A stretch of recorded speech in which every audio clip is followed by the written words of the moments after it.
I'm Dr. Thomas McKenna. I'm a program officer at the Office of Naval Research. So there's substantial losses incurred when you have a major fire, when you can't suppress it at an early stage. SAFER is the shipboard autonomous firefighting robot. And this is a program that's been going on for about 5 years, basically to develop a humanoid capable of fire suppression. My name is John Farley. I work at the Naval Research Laboratory, and I'm the director of the Shadwell, which is the Navy's fire test ship. If we have a shipboard fire, we have to be able to quickly get it under control and then regain the ship's ability to maintain its fighting mission. You know, we have not only the ship, but we have ordnance on board, and we have a lot of flammable systems on board. Sometimes it's hard to keep the sailors up to the latest as far as training is concerned. Or sometimes they could create an environment and make it worse. Now the robot could be trained and constantly updated to make sure that the conditions are not as bad as what a human could make it. Well, our objectives for the demo on the Shadwell were to show that the robot could walk over what was a very uneven floor, that it could orient itself to the fire, that it could autonomously handle the hose, operate the hose, aim the hose, and suppress the fire, which it succeeded in. I'm Brian Latimer. I'm an associate professor at Virginia Tech in the Department of Mechanical Engineering. I think robots are well suited to be sent into those environments, and bipedal humanoid robots are particularly good for those applications because even in the tight, confined conditions that you might have inside of structures, these types of robots can be designed to maneuver in those conditions. SAFER is an electromechanical robot, so it's driven by batteries and all the motors are electrical. So we put a rain gear type suit on the robot just to protect it from those types of basic steam, particulate, and water drop hazards. So we have visible cameras on board the robot. We have something called a LiDAR, which is a rotating laser that gives the location of the points in the field of the view of the robot. And then lastly, we have stereoscopic thermal imaging cameras that the robot uses to detect and locate the position of a fire so that it can suppress it. We combined the notion of smart sensors in the spaces, microflyers that can fly even in smoke, go through those extremely narrow doors, that it could locate fires and operate in those hallways even in dense fire smoke. And it succeeded all those tasks. So today was the first time we came on board an actual Navy ship. We were able to do a lot of things today that we hadn't done previously, and we have a lot of hope for new advancements in the future. We have some fundamental issues in robotic mobility that we still have to address, as well as working out the human system integration issues. And we'll continue to advance the capability with better and better demonstrations. At the current time, the robot is teleoperated, so you have operators standing off with the computer console. Where we intend to go is to have a combination of natural language and gesture control. The robot has gone through amazing transition within 4 years. And I think it's a worthy investment for a long-term project. But it's going to take a lot of time, a lot of dedication. And we're working towards human-robot teams, what we call the hybrid force. Humans and robots working together.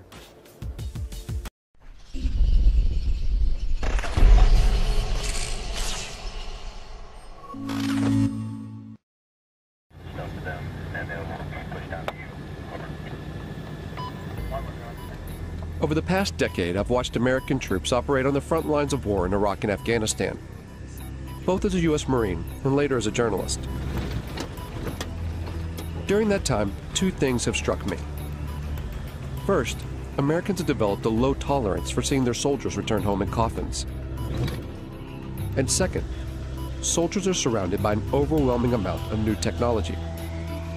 It's now part of their everyday lives. These two trends are shifting the way the U.S. fights its wars. The Pentagon is currently building an army of what it calls unmanned systems. It's their fastest growing arm of development. And there's a momentum to create machines with more autonomous capabilities, robots which can take certain decisions themselves. But what will this new era of warfare look like? And do the legal and political structures exist to deal with it?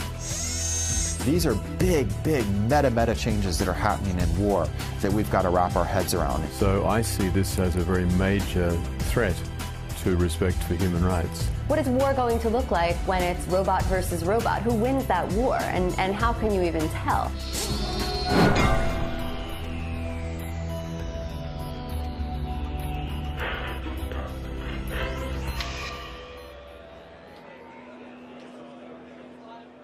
This is the largest gathering of robotics companies in the world.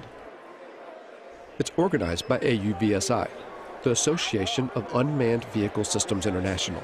So these are successfully used in operations at the reactors. Hundreds of private corporations and university researchers are here to show off their latest cutting-edge inventions. And so there's things that we can actually pick up with the gripper, use them to defuse a bomb, and then put them back. They're all either selling their products or soliciting funds for their projects. And most of them are targeting a single customer with deep pockets, the U.S. military. This is an annual conference for the robotics industry in Washington, D.C. And years ago, this was a pretty small gathering. This year, there'll be over 7,000 attendees. It's an enormous business here now. It covers everything. You'd be surprised what you could find. Everything from unmanned boat ships, submarines, to armed drone helicopters. And just the air portion of the robotics or unmanned industries this year will be worth $7 billion. In 2009, the U.S. Defense Department earmarked $18 billion over 5 years for the development of unmanned systems. This boom in military robotics comes off the back of the so-called global war on terror. The wars in Iraq and Afghanistan, along with lethal action in Pakistan and Libya, have created a political and strategic space for unmanned robotic systems. It's not a situation where you're in these big, formation operations or fights. You're dealing with very explosive, very spontaneous events. So you need something that's watching all the time and something that's very adaptable to be able to move from one location to another very quickly. The U.S. Air Force is presently training more unmanned systems operators than it's training manned fighter plane and manned bomber plane pilots put together. But that actually makes perfect sense because they're actually buying more unmanned systems than they're buying manned fighter planes or manned bomber planes. The number of drones in use by the U.S. military has surged from a handful in 2001 to over 7,000 today, and the number of ground robots has shot from 0 to 12,000.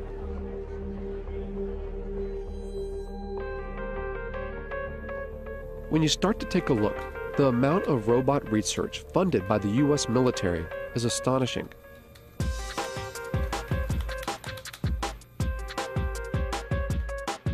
Fault lines put in more than 100 requests and follow-ups to the Pentagon, military contractors, private robotics companies, and university research labs.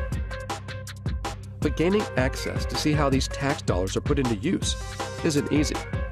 When we could actually get a response, it was almost always a firm no. After several months of chasing, only a handful agreed to allow us to film.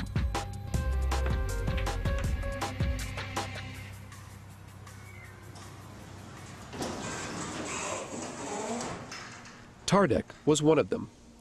It sits on a base just outside Detroit, Michigan. If you just want to try it out, drive. Seriously, that's it. An Army research facility from World War II. It used to build tanks. Wow, look at that. Now much of their work is dedicated to robotic technology. What we're looking at here at Tardec is unstructured environments. So robots that can move out of the area of very strict programming. So one of the ways of doing that is through teleoperation. So we have, it's not the classic robot, it's somebody actually controlling something. It's not a remote controlled car because it's doing it through a TV set. All the robots here are collaborations between TARDEC and private companies or university labs, or both. Companies like iRobot in Bedford, Massachusetts. This is the home of the PackBot, one of the first ground-based robots the U.S. military adopted after 9/11. Thousands are being used in Iraq and Afghanistan to defuse improvised explosive devices, or IEDs. The old way of doing business was to ask an individual, our sons, our daughters, our brothers, our sisters, to mount up one of those heavy, cumbersome, hot bomb suits and literally to waddle out to go face to face with an IED. Today, we do that at distance, and we do it virtually via a robot. Much, much better way to do business. So the interesting thing about this one is light. It weighs about 5 pounds or so. And here's what the military wanted. A robot that you could throw, say over a wall or something, and then look, it rights itself. And now you can see over that wall with the cameras on that robot. With video game-like controllers, soldiers can guide recon robots like this one to see over walls or defuse bombs. These ground-based robots add a buffer between the soldiers that use them and a potential threat, whether it's a bomb or a human enemy. But technology designed to save lives can be easily modified to kill. The step between putting a laser beam on someone's forehead, it's not a technological leap to then putting a bullet in their forehead. It's actually a legal, political question. We feel strongly and ethically that there has to be a man in the loop. If you look at the history of any military technology, it typically starts in reconnaissance, then becomes frustrated that you see bad happenings but can't deal with them, and it evolves to strike.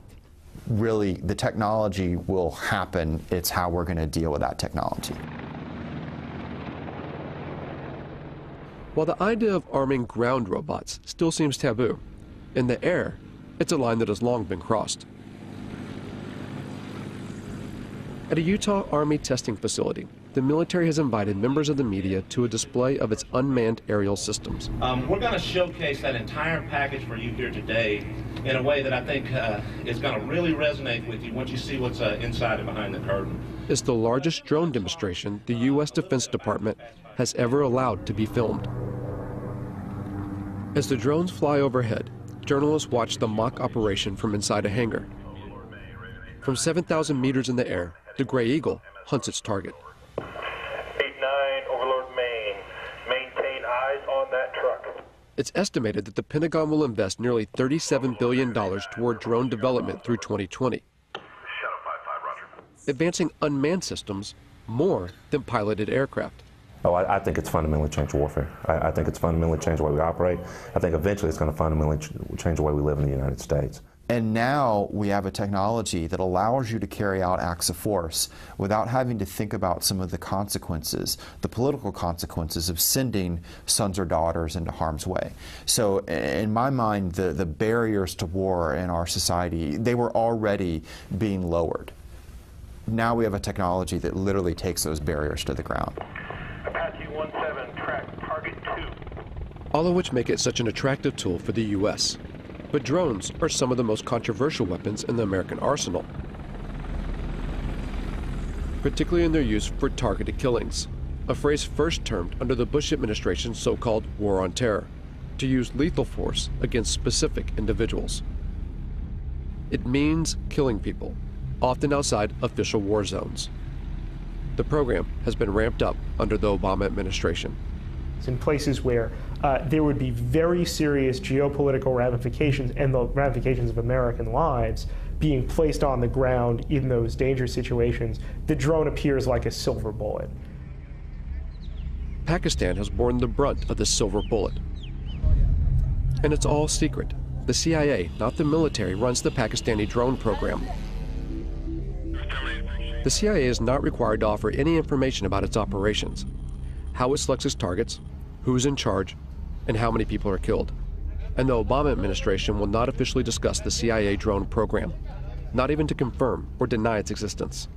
If they can't even say the word, where's the accountability? How could we even know how well this program is working, even if you want to put aside the questions about whether we should be using drones as instruments of war? There's just so little transparency and so much opacity when it comes to this program, when it belongs to the CIA, that some people now think if it belonged to the military, you could at least get more insight into how it works and then debate about whether it should be run this way. Reportedly, civilians and private contractors control the CIA drones, pushing a button from their offices thousands of miles away in Langley, Virginia. At the time this film was made, there have been 308 drone strikes reported in Pakistan since 2004.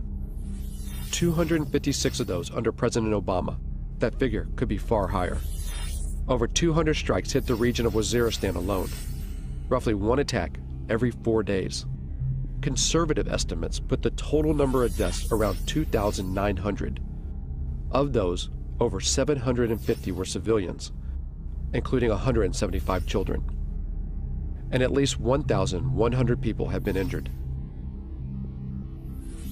The CIA and the Obama administration have extended these strikes to Yemen and Somalia, and according to recent U.S. diplomatic cables released by WikiLeaks, the United States is building secret drone bases in places like Ethiopia and the Seychelles, an indication that Washington wants to increase surveillance and strikes in the region. At least a dozen strikes have been carried out in Yemen, one of which in late September killed Anwar al-Awlaki, an American-born imam with alleged ties to al-Qaeda. The willingness to target and kill a U.S. citizen provides just one example of how this secret war often operates beyond recognized legal boundaries. If a intelligence operation carries out an airstrike that goes awry, that accidentally kills civilians, that violates the rules of engagement, there's not a court-martial process set up for that. There is, in my view, at the end of the day, no accountability for what is going on now. Philip Alston spent 6 years studying the legality of the U.S. drone program for the United Nations Human Rights Council. The congressional committees have, as far as anyone knows, never exercised oversight in any specific way in relation to these killings. He says that the American government's justification for the strikes, self-defense in response to 9/11, even now, 10 years later, is a manipulation of the international laws governing conflict. Now, in terms of international law, that represents a fundamental breakdown in what are called the rules on the use of force. It would enable the United States to use force against any target, any country, any time. Following 9/11, Congress passed a resolution called the Authorization for Use of Military Force, or AUMF. It allows the U.S. president to use military force anywhere against people believed to be responsible for 9/11. And when the Obama administration has been asked, what authorities do you possess to go, into Yemen, to go into Somalia, even, outside Afghanistan into Pakistan, for the purposes of attacking people that you say are aligned with al-Qaeda, they use the AUMF. I think the U.S. is certainly risking setting itself up for a significant global backlash against its extension of power extraterritorially. But the bigger problem, of course, is other states saying, well, this is the norm. You do it. Why shouldn't we do it? The UN Human Rights Council has taken no action to further investigate the legality of the U.S. drone program. While the U.S. continues to expand the program, 45 other nations are working on their own drones, many being sold on the open market. In the rush to turn out robotic military systems, who buys these technologies and how they're used has minimal international oversight. In short, the law is not keeping up with the pace of development. Technology doesn't stop, and that's, I think, one thing that people need to realize is that it's accelerating ever faster, not just in the number that we're using it, but how advanced it is. The accelerated pace of development is such that It is inevitable that we are creating machines that are going to be able to do things we cannot currently conceive of them doing. I think if the United States were serious, part of this major program to, if you want to create a word, to robotize its war-making functions, would be to build in various safeguards designed to ensure respect for the laws of war. There has been a mad dash for advancement with very little consideration for how that advancement will play out against human society. And Rita J. King is a futurist who studies the potential dangers that technological advances in robotics and artificial intelligence can bring. Within the United States, you have the military, and then you have, private business, and you have universities. So all these different groups are doing their own research and their own creations at different paces. And eventually there will be more of a coming together of these different aspects of the programming and the creations, and we will cross a line. In a university lab at Virginia Tech, Professor Dennis Hong and his students work on a robotic soccer team. The real thing is, if you want to use these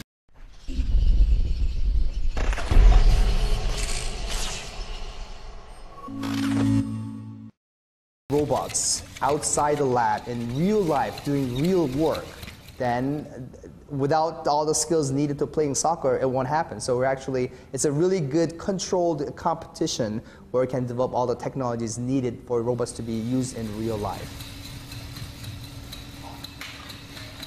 Virginia Tech's funding comes from a variety of sources.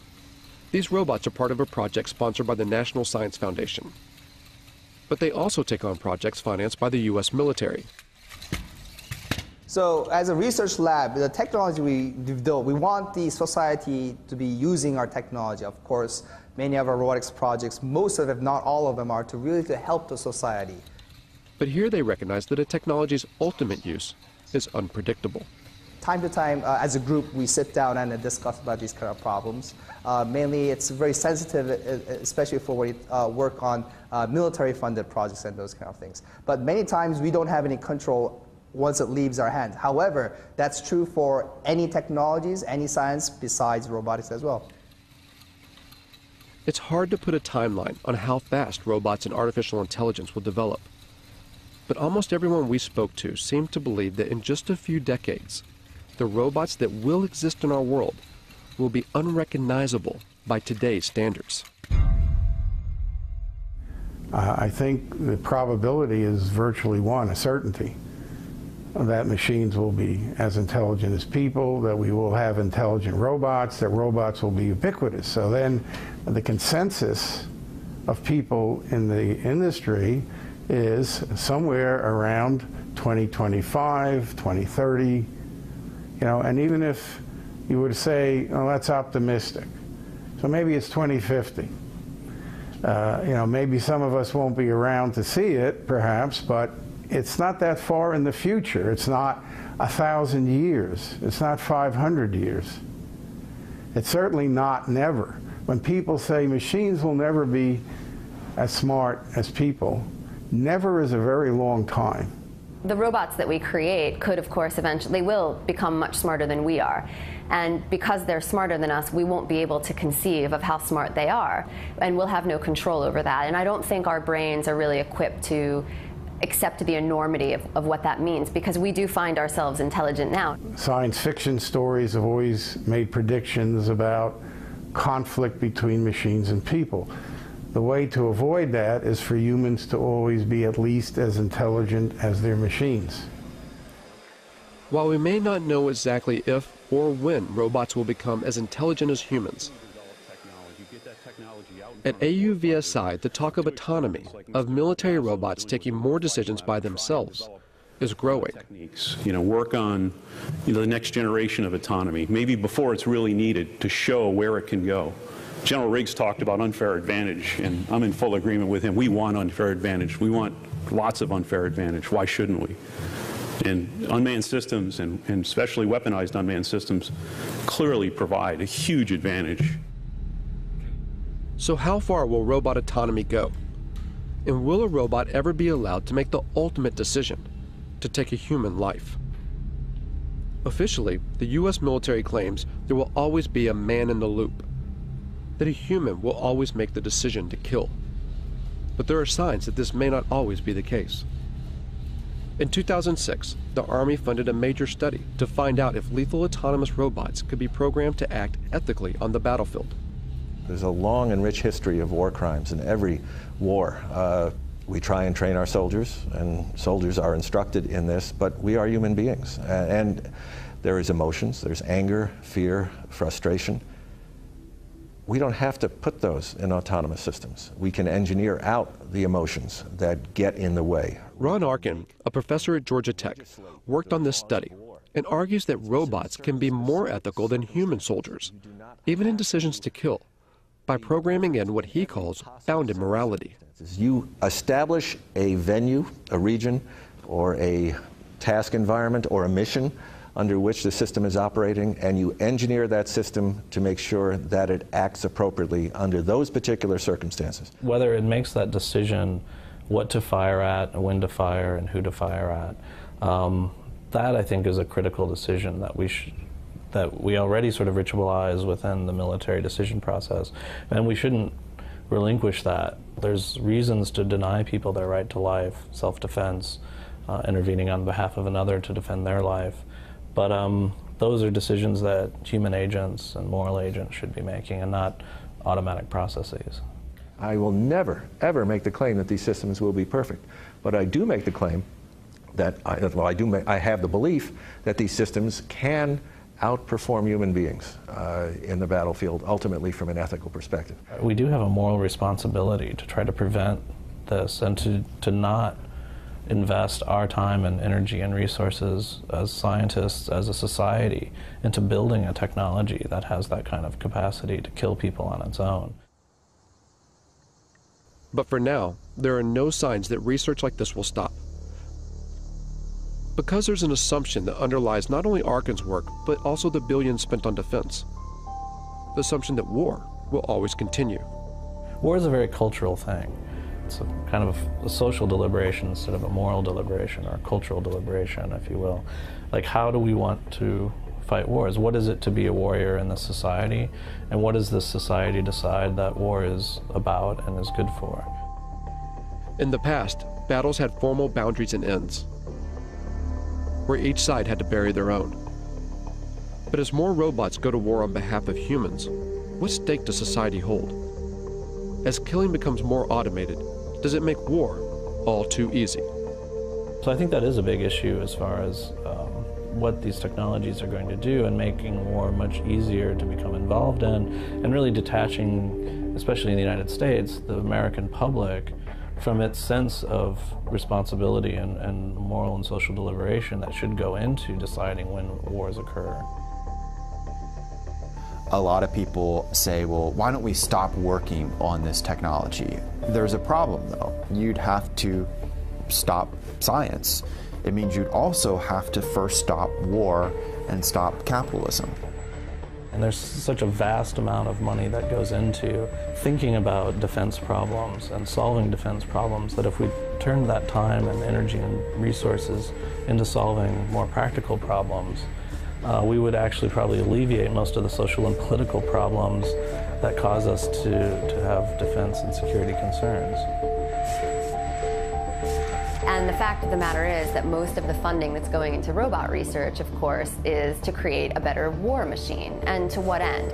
It demonstrates how far we are from the sort of intelligence we need to build robots that can help us instead of hurt us.